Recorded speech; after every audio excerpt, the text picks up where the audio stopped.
Hi friends, എല്ലാവർക്കും പുതിയ വീഡിയോയിലേക്ക് സ്വാഗതം. ഇന്ന് ഞാൻ ഇവിടെ ഒരു ചിക്കൻ പെരട്ടാണ് ഉണ്ടാക്കാൻ പോണത് കേട്ടോ. എന്താണ്, എല്ലാവർക്കും സുഖമല്ലേ? ഇന്ന് ഞാനിവിടെ ഒരു നാടൻ ചിക്കൻ കറി ഉണ്ടാക്കണം കേട്ടോ. ചിക്കൻ പെരട്ട് കറിയായിട്ടല്ല. അതിലേക്ക് വേണ്ട സാധനങ്ങളാണിത്: വെളുത്തുള്ളി, ഇഞ്ചി, പച്ചമുളക് ഒന്നേ എടുത്തിട്ടുള്ളൂ, നല്ല എരിവുള്ള പച്ചമുളക്, ഒരു തക്കാളി, മല്ലിയില, ചെറിയുള്ളി, സവാള, കറിവേപ്പില.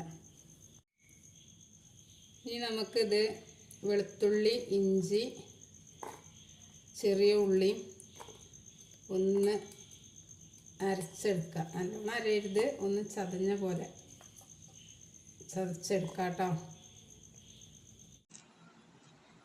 ഇതിലേക്ക് നമുക്ക് 2 ഗ്രാമ്പൂവും ചെറിയൊരു കഷ്ണം പട്ടയും ചെറുതാക്കി ഇട്ട് കൊടുക്കാം കേട്ടോ.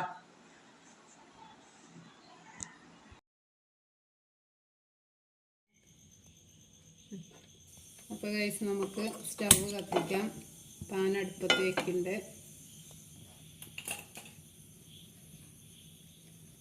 അതിലേക്ക് ഓയിൽ ആഡ് ചെയ്യാം.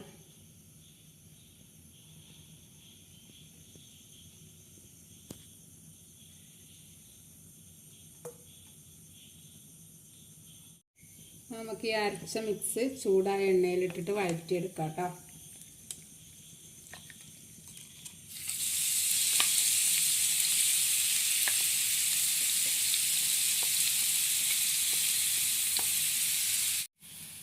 അപ്പോൾ നമുക്ക് ഇത് വഴന്നു വന്നിട്ടുണ്ട്. അതിലേക്ക് ഒരു സവാള അരിഞ്ഞിട്ടത് ഇടാം കേട്ടോ. അത് നന്നായിട്ട് വഴറ്റിയെടുക്കുക.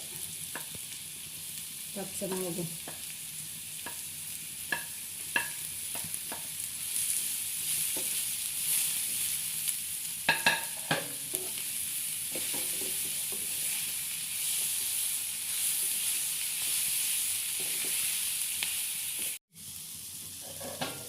ഇതിലേക്ക് നമുക്ക് തക്കാളിയും കൂടെ ആഡ് ചെയ്യാം കേട്ടോ.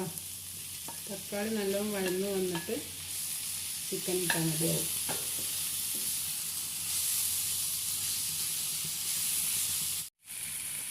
അപ്പോൾ ഇതൊക്കെ വഴന്നു വന്നിട്ടുണ്ടെങ്കിൽ നമുക്ക് ഇതിലേക്ക് വേണ്ട മസാല ആഡ് ചെയ്യാം കേട്ടോ.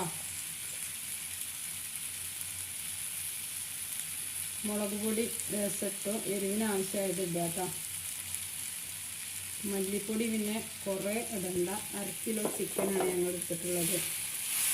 മഞ്ഞൾപ്പൊടി, ചിക്കനിൽ മഞ്ഞൾപ്പൊടി ഉപ്പും വെച്ച് തേച്ച് വെച്ചതാണ്. ഒരു അരമണിക്കൂർ വെക്കണം, കുറച്ച് വെക്കണം. അപ്പോൾ കറക്റ്റ് ഉപ്പൊക്കെ അതിൽ പിടിച്ച് നല്ല ടേസ്റ്റ് ആവും.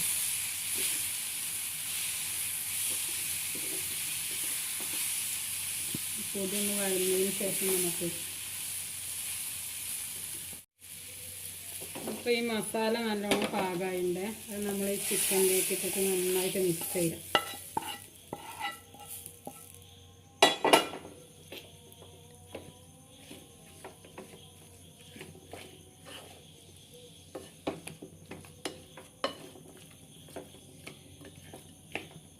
നന്നായിട്ട് മിക്സ് ചെയ്തിട്ട് ചെറിയ തീയിൽ അടച്ചു വെച്ച് വേവിക്കുക. വെള്ളം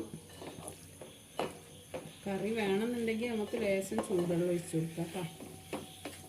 കറി വേണമെന്നുള്ളവരാണെങ്കിൽ, അതല്ല പെരട്ട് കറി ആയിട്ട് വേണമെങ്കിൽ ചിക്കൻ തന്നെ വെള്ളം ഇറങ്ങുമല്ലോ, അപ്പോൾ അത് മതിയാവും.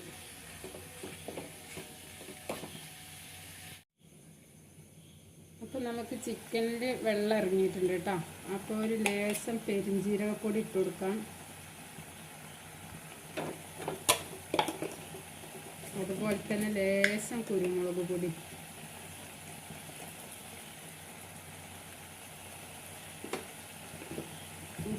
ഇത്തിരി കളറിന് വേണ്ടിയിട്ട് കാശ്മീരി ചില്ലി ഇടുന്നുണ്ട് കേട്ടോ.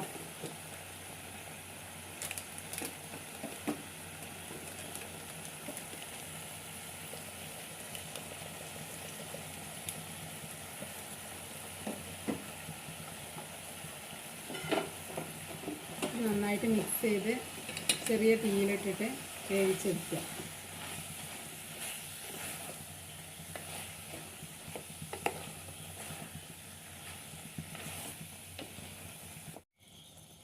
അപ്പോൾ നമുക്ക് ചിക്കൻ വേവായിട്ടുണ്ട്. ഇനി കറിവേപ്പില ഇട്ടു.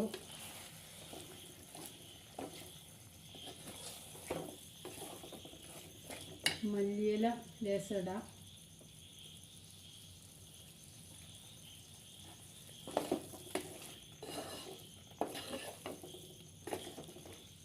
നമ്മൾ ചിക്കൻ പെരട്ടും ബ്രെഡ് ആവി കൊള്ളിച്ചതും റെഡി ആയിട്ടുണ്ട്. ഇനി നമുക്ക് സ്റ്റൗ ഓഫ് ചെയ്തിട്ടേ ഇത് സെർവ് ചെയ്യാം കേട്ടോ. അപ്പം നമുക്ക് ചിക്കൻ കറി റെഡി ആകുമ്പോഴേക്ക് അതിലേക്കുള്ള കുറച്ച് ബ്രെഡ് ആവി കയറ്റിയെടുക്കാം കേട്ടോ. അപ്പോൾ ആവി കയറ്റിയെടുക്കാനുള്ള വെള്ളമാണ് വെച്ചിട്ടുള്ളത്. നല്ലോണം തിളച്ചതിന് ശേഷം ബ്രെഡ് ആവി കയറ്റിയെടുക്കാം, എന്നാലും ചിക്കൻ കറിയും കൂട്ടി കഴിക്കാൻ. അപ്പം നമ്മളെ വെള്ളം തിളച്ചു കേട്ടോ.